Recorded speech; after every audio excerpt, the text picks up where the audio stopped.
Hey everyone, welcome back to the library. It's time for another Tabletop Tuesday, and our topic today is another upcoming release for Dungeons & Dragons 5th edition. Fizban's Treasury of Dragons, which was slated for release this past weekend, has been delayed until today. So I've not yet had my hands on it, but there's still much information that has been given to us ahead of time. I'm really looking forward to this book, so let's dive in and see what draconic secrets we can expect from Fizban's Treasury of Dragons.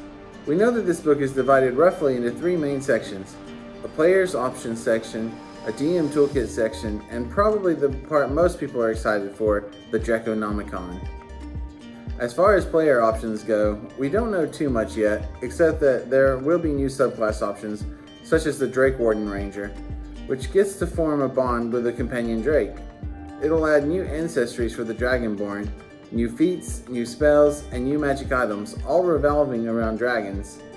There's also a bit of information about Horde items, which are magical items that become more powerful after being steeped in the magic of a dragon's horde. I'm sure my players will be very interested in those.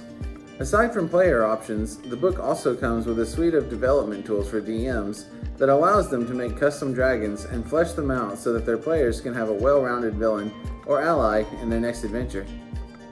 It also includes maps of dragon lairs, regional effects, new dragon horde charts, new lair actions, and adventure hooks to get a new story going. I mentioned earlier that the biggest and most exciting part of the book is the Draconomicon.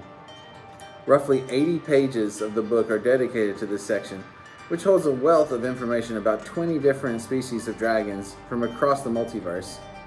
That number includes gem dragons, which have not been included in official material in over 20 years. Not only will you find stats for these dragons, but also lore and a wealth of information on their characteristics. This will help DMs find lots of ways to work dragons into their campaigns, either as friends or foes, and with a combination of new horde magic items, they'll be sure to make some great adventures. Fizban's Treasury of Dragons is set to release today, so I plan on adding it to the library's D&D shelf as soon as possible, so keep an eye out for it sometime next month. Until then, if you're a teen looking for a group to join, check out our weekly D&D group that meets every Tuesday at 4:30. There's always room at our table for more, though I may start looking for a second DM soon at the rate that we're growing. If you're interested in playing or taking up a second group under your dungeon mastering mantle, stop by and play a while. That's all for today's Tabletop Tuesday. I hope you enjoyed getting to know a little bit more about the newest addition to the D&D 5th edition collection, and I hope that you're as excited about it as I am for all the new dragon content. Thanks for watching everyone, good gaming, and we'll see you next time.